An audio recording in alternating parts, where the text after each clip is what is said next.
നമ്മൾ അറിഞ്ഞിരിക്കണം. That is scheme of examination and scheme of preparation. ഇന്ന് നമ്മൾ ഈ വീഡിയോയിൽ UPSCയുടെ സ്കീം ഓഫ് എക്സാമിനേഷനെ കുറിച്ച് നമ്മൾക്കിന്ന് കാണാം. UPSCയുടെ സ്കീം ഓഫ് എക്സാമിനേഷൻ, ഈ എക്സാം IAS IPS എന്ന എക്സാം നടത്തുന്ന അപെക്സ് ബോഡിയുടെ പേരാണ് UPSC, union public service commission. ഈ പരീക്ഷയുടെ പേര് civil service examination.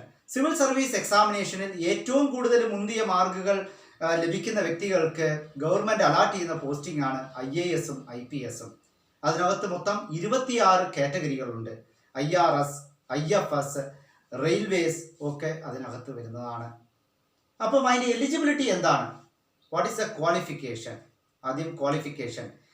UGC recognised യൂണിവേഴ്സിറ്റിയിൽ നിന്നും, ഏതെങ്കിലും ഒരു യൂണിവേഴ്സിറ്റിയിൽ നിന്നും ഒരു under graduation degree, either correspondence or regular. Then what is the age? Age, the candidate should have completed 21 years. 21 വയസ്സ് പൂർത്തിയായിരിക്കണം. പിന്നെ ജനറൽ കാറ്റഗറിക്ക് 32 വയസ്സ് വരയ്ക്കും അലൗഡാണ്, 6 അറ്റംപ്റ്റുകൾ. OBC കാറ്റഗറിക്ക് 35 വയസ്സും 9 അറ്റംപ്റ്റുകളും. മറ്റുള്ള അതേഴ്സ് SC ST ക്ക് 37 വയസ്സും അൺലിമിറ്റഡ് അറ്റംപ്റ്റ്സ്. ഇതാണ് ബേസിക് ക്രൈറ്റീരിയ നമ്മൾ ഈ പരീക്ഷയെക്കുറിച്ച് അറിയേണ്ടത്. ഈ പരീക്ഷ 3 നമ്മൾ ക്ലാസിഫൈ ചെയ്യും. ഒന്ന് prelims, mains and interview. Prelims എന്ന് വെച്ചിട്ടുണ്ടെങ്കിൽ just an entrance examination. It will not be included for posting. The mark will not be taken for posting. പോസ്റ്റിങ്ങിന് ആ മാർക്കുകൾ ഒരിക്കലും എടുക്കത്തില്ല. അപ്പോൾ ഈ പ്രിലിംസിൽ മൊത്തം 2 പേപ്പറുകളാണ്. ഒന്ന് ജനറൽ സ്റ്റഡീസും മറ്റൊന്ന് CSAT. ജനറൽ സ്റ്റഡീസ് എന്ന് പറഞ്ഞിട്ടുണ്ടെങ്കിൽ അതിന് 100 ചോദ്യങ്ങൾ, ഒരു ചോദ്യത്തിന് 2 മാർക്കുകൾ, മൊത്തം 200 മാർക്കുകൾ. അതേപോലെ CSAT പേപ്പറിന് 80 ചോദ്യങ്ങൾ, ഒരു ചോദ്യത്തിന് 2.5 മാർക്സ്, ടോട്ടലി 200 മാർക്സ്. പിന്നെ ഇതിനകത്ത് നെഗറ്റീവ് മാർക്കിംഗ് ഉണ്ട്. തെറ്റായിട്ട് എഴുതുന്നവർക്ക് മാർക്കുകൾ, ഒരു തെറ്റ് വന്നിട്ടുണ്ടെങ്കിൽ അതിൽ നമ്മൾ റെഡ്യൂസ് ആകും. നമ്മൾ ശരിയായിട്ട് എഴുതിയിട്ടുള്ളതിൽ നിന്ന് റെഡ്യൂസ് ചെയ്യും. അതൊരെണ്ണമുണ്ട്. അപ്പോൾ നമ്മൾ ഈ GS ജനറൽ സ്റ്റഡീസ് ഫസ്റ്റ് ആദ്യത്തെ സബ്ജക്റ്റുകൾ നമ്മൾ നോക്കിയിട്ടുണ്ടെങ്കിൽ ഏതൊക്കെ സബ്ജക്റ്റുകളാണ് ഇതിനകത്ത് ഇൻക്ലൂഡ് ആകുന്നത്?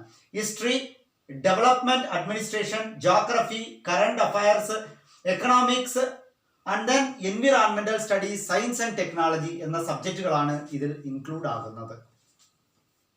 അതേപോലെ തന്നെ CSATൽ എന്താ നോക്കിയിട്ടുണ്ടെങ്കിൽ ഇത് ഒരു ആപ്റ്റിറ്റ്യൂഡ് ടെസ്റ്റ് ആണ്. ലോജിക്കൽ റീസണിങ്, ആപ്റ്റിറ്റ്യൂഡ്, അതേപോലെ ഒരു കോംപ്രിഹെൻഷൻ തന്നിട്ട് അതിൽ നിന്ന് ചോദ്യങ്ങൾ ചോദിക്കും. ഇതിന് നമ്മളൊരു സെപ്പറേറ്റ് പ്രിപ്പറേഷൻ ആവശ്യമില്ല. അടുത്തത് നമ്മൾ മെയിനിലേക്ക്. ഇതിന് നമ്മൾ പാസ്സായാൽ മാത്രമേ നമ്മൾ മെയിനിലേക്ക് പ്രവേശിക്കാൻ പറ്റുകയുള്ളൂ. ഇതിനകത്ത് നമ്മൾ ഒരു 40% ഓഫ് മാർക്ക് എയിം ചെയ്തേച്ചാൽ മതി. ഒരു 40% മാർക്കുകൾ ലഭിച്ചിട്ടുണ്ടെങ്കിൽ തീർച്ചയായിട്ടും we are eligible to write the main examination. Main എക്സാമിനേഷന്റെ total marks 1750 marks main examination. അതിനകത്ത് 9 പേപ്പറുകളാണ് ഉള്ളത്. ഈ 9 പേപ്പറുകളിൽ ആദ്യത്തെ 2 paper it is not included for posting. ആദ്യത്തെ 2 പേപ്പർ എലിജിബിൾ പേപ്പറാണ്. ഈ പേപ്പറിൽ നമ്മൾ ഒരു എൻട്രൻസ് എക്സാം പോലെയാണ്, അഗൈൻ ആൻ എൻട്രൻസ് എക്സാമിനേഷൻ. ഇതിൽ നമ്മൾ പാസ്സായാൽ മാത്രമേ നമ്മുടെ മറ്റുള്ള 7 പേപ്പറുകൾ വാല്യുവേഷൻ ചെയ്യുകയുള്ളൂ. ഈ 2 പേപ്പറുകൾ ലാംഗ്വേജ് 1, ലാംഗ്വേജ് 2 എന്ന് പറയും. ലാംഗ്വേജ് 1 എന്ന് പറഞ്ഞിട്ടുണ്ടെങ്കിൽ നമ്മുടെ മാതൃഭാഷയായ മലയാളം, അടുത്തത് ലാംഗ്വേജ് 2 ഇംഗ്ലീഷ്. ഇത് രണ്ടിനുമുള്ള മാർക്കുകൾ നമ്മൾക്ക് പോസ്റ്റിങ്ങിനല്ല. ഇത് രണ്ടും 300 മാർക്കുകളാണ്, ടോട്ടൽ 600. ഈ 300 മാർക്കുകളിൽ നമ്മൾ ഓരോ പേപ്പറിലും നമ്മൾ ഒരു 70 മാർക്കുകൾ ലഭിച്ചാൽ മതി. We are eligible to write the remaining 7 papers. മറ്റുള്ള 7 പേപ്പറുകൾ നമ്മൾ ജനറൽ സ്റ്റഡീസ് എന്ന് പറയും. 4 പേപ്പറുകൾ ജനറൽ സ്റ്റഡീസ്. ഓരോ പേപ്പറിനും 250 മാർക്കുകൾ വെച്ച് 4 പേപ്പർ, മറ്റുള്ള ഒരു essay പേപ്പറും മറ്റുള്ള 2 പേപ്പർ ഓപ്ഷണൽസ്. So totally 5 + 2 7. ആദ്യത്തെ 4 പേപ്പറുകൾ ജനറൽ സ്റ്റഡീസ് എന്ന് പറയും. അതിൻ്റെ ആദ്യത്തെ പേപ്പറിൻ്റെ, അതായത് പേപ്പർ നമ്പർ 3, ആദ്യം തൊട്ട് ലാംഗ്വേജ് 1, ലാംഗ്വേജ് 2 കാൽക്കുലേറ്റ് ചെയ്യുമ്പോൾ പേപ്പർ നമ്പർ 3ലെ സബ്ജക്ട് മാറ്റർ എന്താണ്? History, geography, society. Paper 4 the subject matter is polity. Paper 5 എക്കണോമിക്സും എൻവിറോൺമെന്റ് ഇന്ന സബ്ജക്റ്റിൽ നിന്നാണ് ചോദ്യങ്ങൾ വരുന്നത്. 6ാമത്തെ പേപ്പർ എത്തിക്സ് പേപ്പർ എന്ന് പറയും.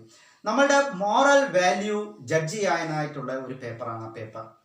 അടുത്ത paper 7th paper S A. ഒരു ഡിസ്ക്രിപ്റ്റീവ് എസ്സേസ് ആയിരിക്കും എല്ലാം എസ്സേസ്. ഫോർ എക്സാമ്പിൾ ചോദ്യങ്ങൾ ഇങ്ങനെ വരാം, മഹാത്മാഗാന്ധിജിയെ കുറിച്ച്, അല്ലെങ്കിൽ ഒരു പ്രാവശ്യം ചോദിച്ച ചോദ്യം what is the religion of Ashoka. ഇങ്ങനെയുള്ള ചില ചോദ്യങ്ങളായിരിക്കും. Critically evaluate the religion of Ashoka. ഇങ്ങനെയുള്ള ചോദ്യങ്ങളായിരിക്കും, എസ്സേ ടൈപ്പാണ്. അതിനുശേഷം optional papers. Last 2 paper optional ആണ്. നേരത്തെ പണ്ടൊക്കെ എങ്ങനെയാണെന്ന് ചോദിച്ചിട്ടുണ്ടെങ്കിൽ നമ്മൾ 2 പേപ്പറുകൾ 2 സബ്ജക്റ്റുകളിൽ നിന്ന് എടുക്കും. ഹിസ്റ്ററി, ജോഗ്രഫി, ഹിസ്റ്ററി, എക്കണോമിക്സ്, ഇങ്ങനെയൊക്കെ. ഇപ്പം അങ്ങനെയല്ല, രണ്ടും ഒരേ സബ്ജക്റ്റ് ആയിരിക്കണം. നമുക്ക് ഏതാണോ നമുക്ക് നല്ല തറവായിട്ട് ഉള്ള സബ്ജക്റ്റ്, ആ സബ്ജക്റ്റ് എടുക്കാം. ആ സബ്ജക്റ്റ് ഇപ്പോൾ ഹിസ്റ്ററി എന്ന് വെച്ചിട്ടുണ്ടെങ്കിൽ ഹിസ്റ്ററി 1, ഹിസ്റ്ററി 2, അങ്ങനെ 2 പേപ്പറുകൾ എഴുതണം. ഈ 7 പേപ്പറുകളിലും കൂടെ ചേർത്തിട്ടാണ് 250 മാർക്കുകൾ വീതം 1750 ടോട്ടൽ.